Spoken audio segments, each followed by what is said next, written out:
sitwasyon. Hindi pa rin nawawala ang pagkukulitan nilang mag-ina.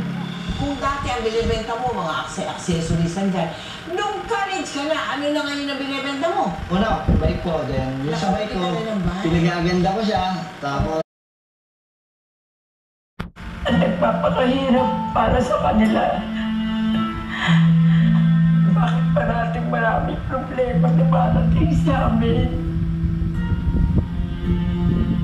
Bakit, Lord?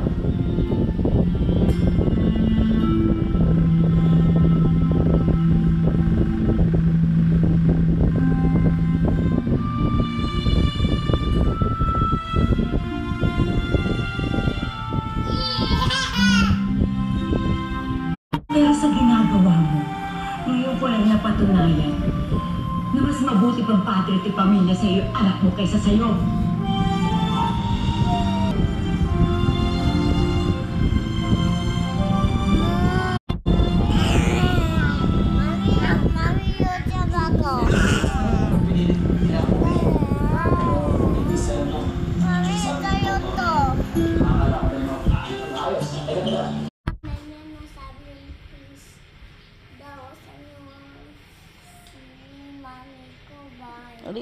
Halika rito. Saan ka pupunta?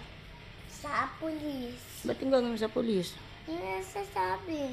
Pwede na sasabi na tatawag daw yun mami ko. Mami mo?